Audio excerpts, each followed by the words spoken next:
Hello and welcome to Critical Line Item. My name's Tom Rabbit. Thank you for joining me for this particular podcast. One of the things that happens at about June or July every single year is that people start to complain about various scams that crop up. Now, you'll see these things pop up all over the place, whether it's the ATO, whether it's the Australian Taxation Office, or whether it's another government agency. There are those that will seek to make people fear the consequences of not acting on a particular phone call or a particular email. But those emails have got a sting in them, as have the phone calls. They're not really asking for you to pay a debt, they're asking for your details. But we need to explore this a bit more with Jacqueline Jane, who's a security awareness advocate at No B4. She's going to take us through a few things that will be maybe common to you, but are worthwhile reinforcing. And there might be some stuff that's new to you as well. Jacqueline, thank you for joining me. Thank you, Tom. Lovely to be here. Now, can you outline the landscape for people that are not technologically savvy? Because not everyone knows their way around an iPhone or knows their way around a computer, as well as those of us that use the tools every day as part of our work. What's the world like out there in terms of the bad actors that seek to sort of pry things from us?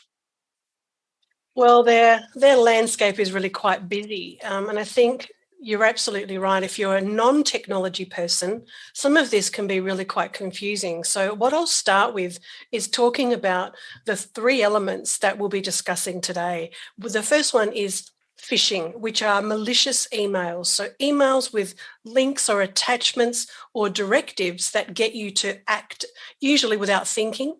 And then we have SMS phishing, which is called smishing, and it's part of the phishing family, as I like to call it, where you get an SMS where there'll be a link in there or instructions to call that, again, could be malicious. And finally, the third member of the phishing family is vishing, which is voice phishing. And that can be either the robocalls, where you answer the phone and it's the voice, this is the tax department, please press 1, or a real person who is going to be scamming you, pretending to be from somewhere they're not. So they're the main things we're talking about today. So it's important for people to understand what they are. And there's literally hundreds of previously successful tax time phishing scams from the scammers.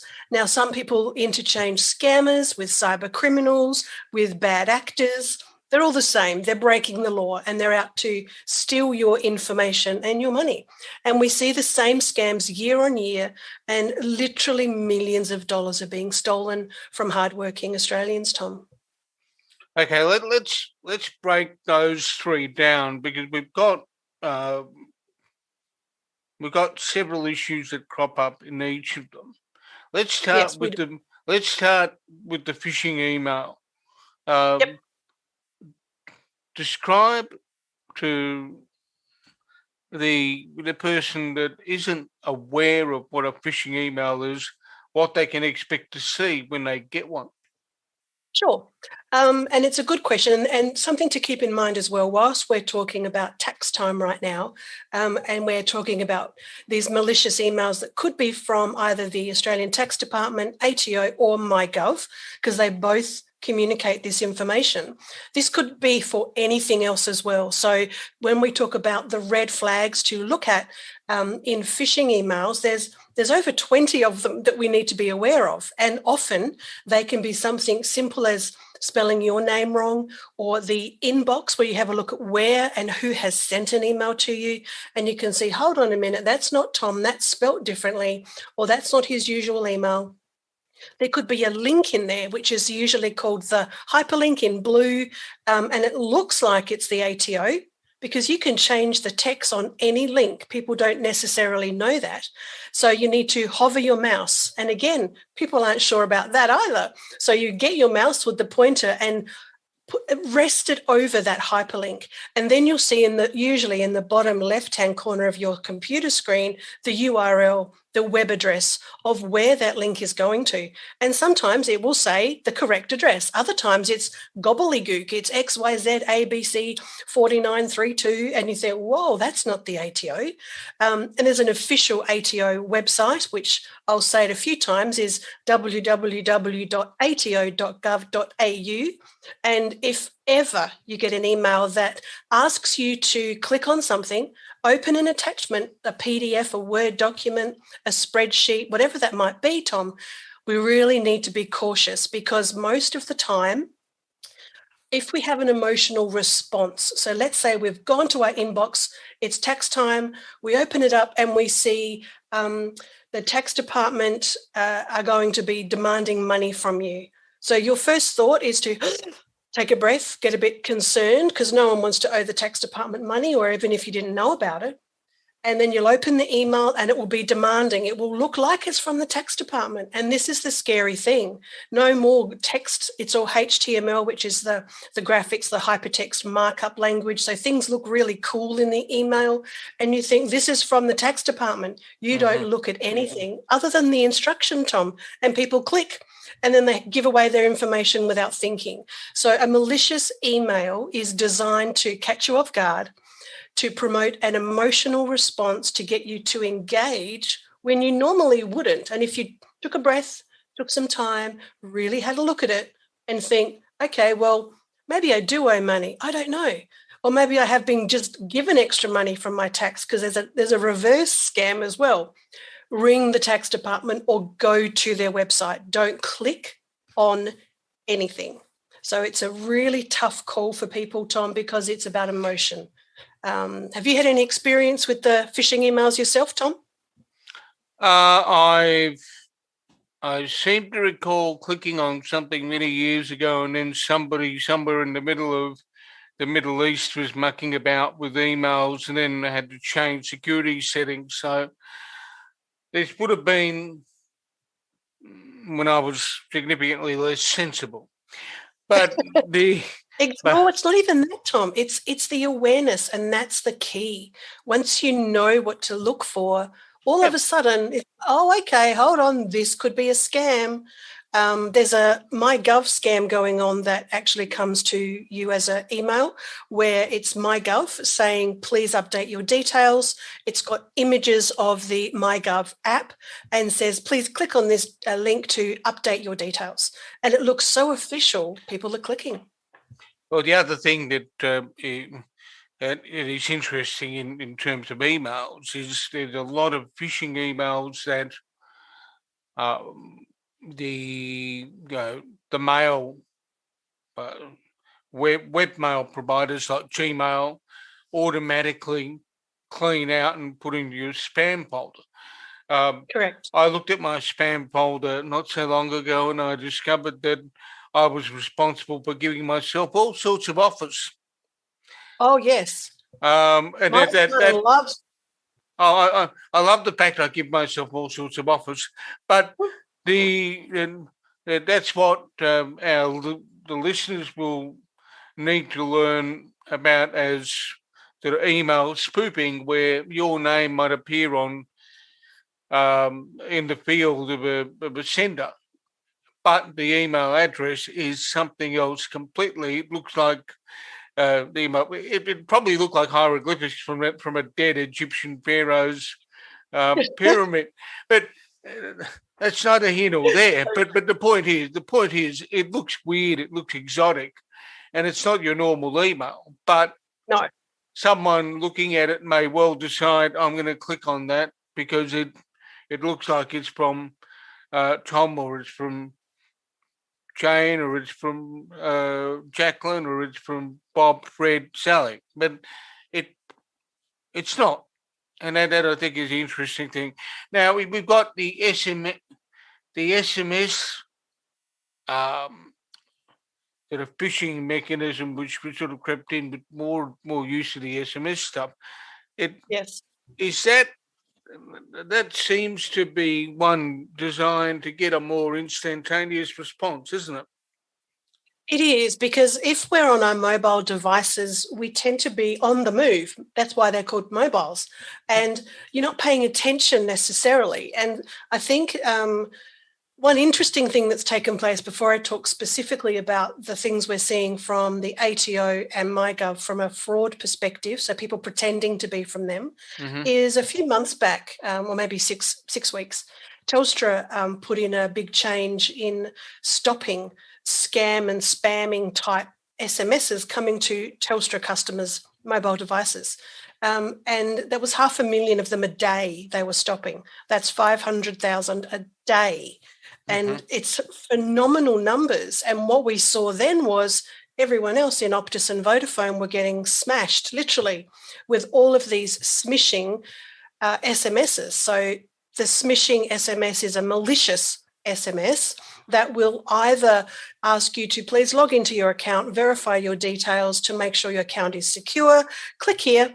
And it looks official because people probably realize now that the web address will be shortened because it doesn't fit. So it might be bit.ly, bit.ly.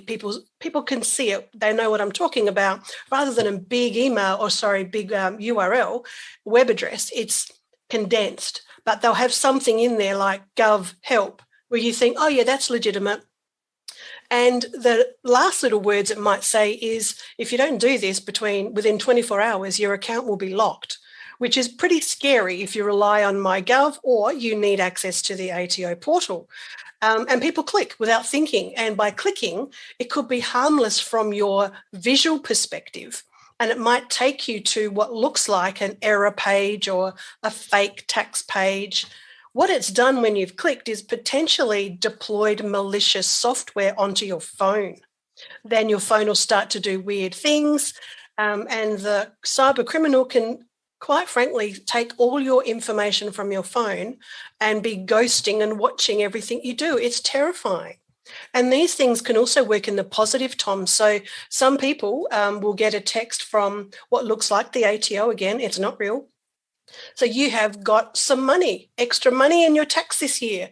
And it could be only a few $100s, could be a couple of thousands of dollars. Whatever it is, you think, oh, cool, that's fantastic. And please verify your information to receive the funds. Click here. And people click.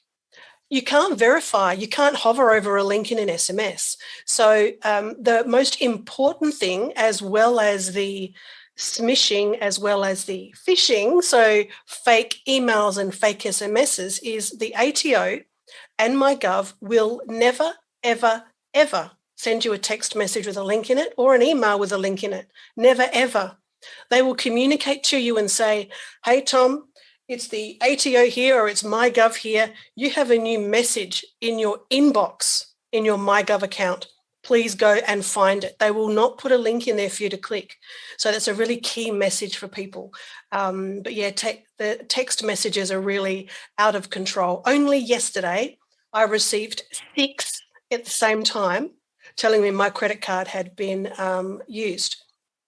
Please call this number. All the same number, but they were all coming in from different mobile numbers to my phone. So these things aren't stopping, and we get them all the time. Most people, if you're with Telstra, you won't get too many these days, but if you are with Optus or Vodafone, please be aware they are increasing, and you'll probably get these scams for tax time too. The other thing that people can do, and it can save a bit of time as well, is there will be certain numbers that you see come through, whether it be on messaging, not so much on messaging, but on the voice side of it, where they can register something or just say any silent number, any number that my phone does not recognise. It goes through to the keeper, which sort of plays to the theory that if somebody really desperately wants to talk to you, they'll leave a message. Correct. But that is a nice, neat segue into the little beast called the phone scam. Yes. How does that little sucker operate? Well, this one's been around for a while, and this is called the phishing, so the voice phishing. And this could be One of my favourite ones is, in the last few years, the ATO received reports of calls where you hear an automated voice that claims your tax file number has been suspended and there's a legal case against your name. Then you're asked to press 1, or you'll be referred to the court and arrested. That's a pretty shocking message to get when it's a robotic call where you can't respond. So a lot of people press 1. And when they do, they're put through to a real life person who is a scammer, a cyber criminal, a bad actor, who tells them that their tax file number's been suspended due to money laundering or fraudulent activity. And then, just to leverage it a little bit more, you're asked to provide the last 4 digits of your tax file number, your address, your date of birth, the name on your bank account, and the approximate amount of money in the accounts. Now, this is where it gets even more tricky. Remember, this started as a robocall. Now you're talking to a person. And if you're lucky, the scammer may transfer you to the fake police. They obviously tell you it's the real police. And then that person will say, yep, we've got a case filed against you and you'll be arrested if you don't pay. Now, this is complex. This is a robocall followed by 2 different individuals, all part of the same scam. And you'd think, surely people aren't falling for this. Well, they do. And it's a scary amount of money that's actually lost when we look at the financial scams. So according to the ACCC, we lost as Australians $851 million to reported scams in 2020. Now, I would suggest there's a lot that aren't reported because it can be embarrassing. And the impersonations of government impersonations last year, those losses were 1.9 million. So people are falling for this. They think they need to pay at the time of the call, and it can be really quite scary. And another example is it could be a human calling and saying, looking at like an official phone number. You can even program the number. You know how it comes up on your iPhone? I have an iPhone, so I can only talk to that, where it would actually say the name of the company at the very top. It could actually say tax department or tax office. Now, if you're unaware, you might think, oh, it's actually from the tax office. So those type of things, real people call and say the same type of stuff. Could be a question they want to ask and they want to clarify some details. If ever you receive a phone call and you think, oh, this could be real, it's from the tax department, you can and you are well within your rights to say, okay, thank you, I'm going to call an official number to check that this is a legitimate request, and hang up and call 1-800-008-540. Then if it's a scammer, they're not going to care because they'll move on to their next victim. And remember, these are robocalls, so they're just sent out. And if 5% of people actually act on it, they could make a few $1,000s in a day or two. So it's really scary. And it's not something that we can avoid anymore. The scammers are getting very clever. The numbers that pop up on your phone look like they're Australian numbers or mobile numbers. Yep. Because you can call Australia from anywhere in the world and switch that number and it looks like it's local. So the phishing is really quite scary, Tom, that's for sure. Now, if we... there is something else that we've got to cover, I guess, because we've spoken here about English language scams, right? Yep. Now, the ACCC has over the years become aware that there are people within the Chinese community as well who've been subjected to scams where, they sound official. They sound as if a person is under particular threat, or their family back home in China is likely to be under threat. Yeah. And there's a whole raft of activities there as well. So it's not just the tax office or social security type scams. It's the scams that are targeting a particular ethnic community. Yep. And creating a fear of administrative retribution somewhere along the line, when in fact nothing would ever happen if you failed to do anything, if you just bothered to think a bit. Correct. Look, these the cyber criminals, their playbook, as I call it, is very opportunistic.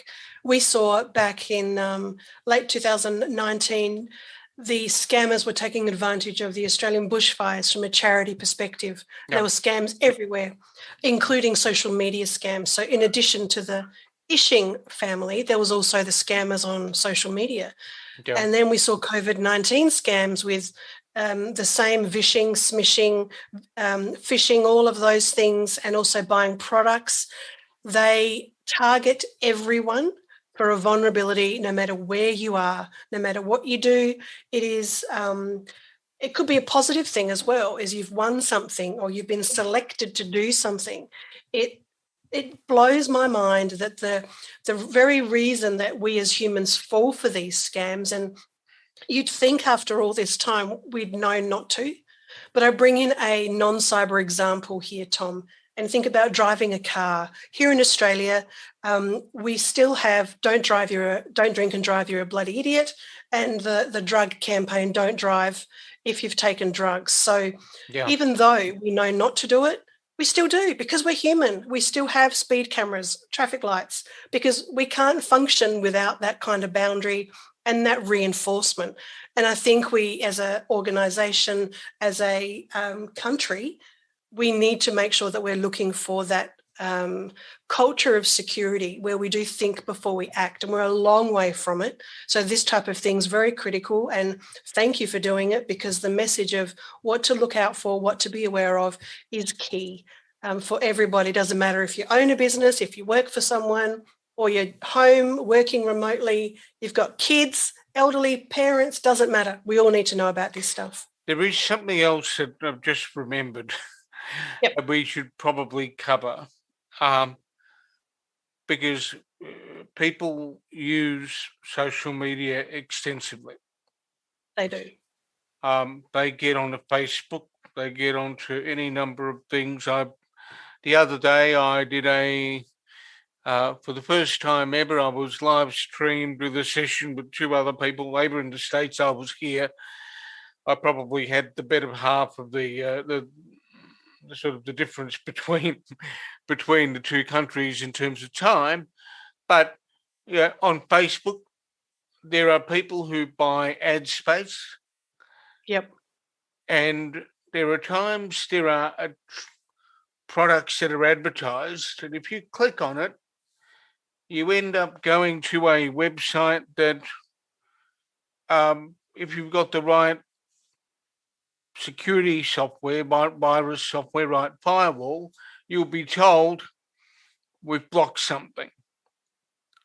Apart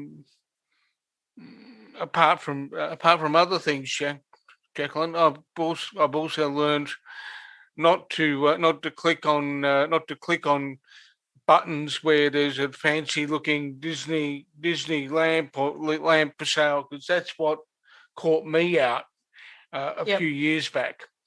Do you find a lot of that happening with the people you talk to? Absolutely.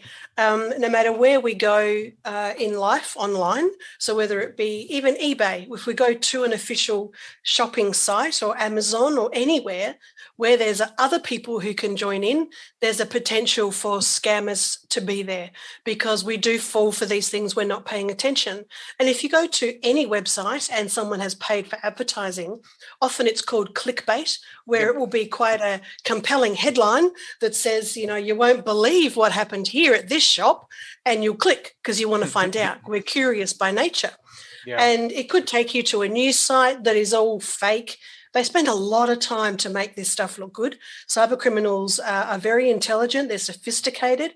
This is big business for them. They make a lot of money, and we fall for it. So if you see something you're looking for, so we know with Facebook, maybe some people don't know, but all the things you do, all the activity you do elsewhere on the internet will often come back to Facebook, and then it will deliver you the ads of the things you're looking for. Because you can think, hold on a minute, how did they know I'm looking for a Disney lamp? That's amazing. This is extraordinary.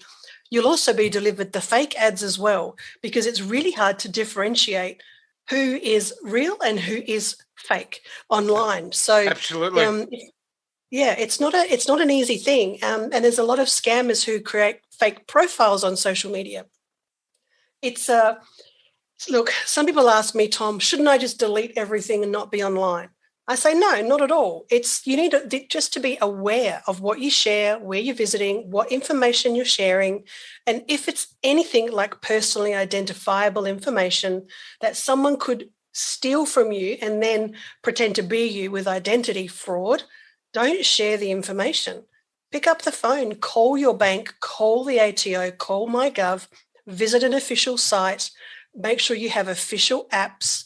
If you do that, you'll probably be okay. Having said that, we're never going to get away from this. So it's an ongoing opportunity for us to manage this. One of the things that I've been hearing from different people about over an extended period of time, whether it be sort of cybersecurity that is phishing, or whether it be looking at various campaigns that are run by bad state actors, whether it be China or Russia, is a need for digital literacy, need to understand what we're doing. To what extent is that critical in terms of the education of young people today? Absolutely. And there's actually a new document that's just come out for us to be able to give our thoughts and opinions on exactly that, for what do we need to be teaching our kids. And my opinion is, like math, you can't learn calculus in kindergarten, but you learn the basics of what a unit is, and this is one banana, this is two bananas. As you go through school, that increases to eventually year 10, 11 and 12. It's the calculus, and you're getting into the nitty-gritty of the big maths, as I call it. It should be the same with the digital literacy. So you need to understand what's happening. We are in a digital community, and we give our kids, sometimes very young, a smartphone, which is giving them access to everything. And I personally don't believe that's the right thing to do. The flip side is parents also need to be aware, Tom, of what's going on, because a lot of people say to me, oh, it's parents' responsibility, they should know. I say, yeah, but you don't know what you don't know. It's unfair to expect people to all of a sudden have that technological know-how. I've grown up with it and I love it. And I've immersed my whole life into technology because, when I was a teenager, all these things were happening. It was like, oh my goodness, what is this stuff? My son has been born into it. And when he got his first phone, I was very clear that this is for phone calls only. It's a dumb phone, not a smartphone. When he got older, then he got his smartphone. So it's critical for the kids to understand. And just like we teach them math, we should be teaching them that digital literacy over the years, and it should continue into university. There's not one degree that you can tell me doesn't need to understand cybersecurity safety. They all do. Even a doctor needs to understand that. I don't know about you, but if you've ever gone into one of the medical clinics and you see your doctor and they leave the room, they never lock their computer. They leave it open. And you think, oh my goodness, those type of things are critical. We need to educate everybody, and yes, got to start it at school. Absolutely.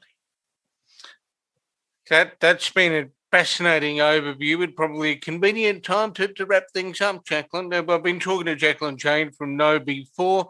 She's a security awareness advocate, tells you about stuff that you need to know when it comes to mucking about online, dealing with bad actors online, and all sorts of other wonderful things. Where can people find you online, Jacqueline? Oh, I'm everywhere. The best place to connect with me will be on LinkedIn. Just type in Jacqueline Jane. I'm wearing an orange top, so you'll be able to find me, and you'll see that I'm a security awareness advocate for Know Before. I'm also on Twitter, not too much there, and Clubhouse as well. So if any of your listeners are on the Clubhouse application, I'm also there doing quite a lot of work in the cybersecurity world, keeping everyone safe as much as I can. I'm happy to talk to anyone at any time. And it's been an absolute pleasure talking to you today, Tom. Oh, it's been an enormous amount of fun. It's an important message. So thanks for joining me. You're welcome. Have a great day. You too.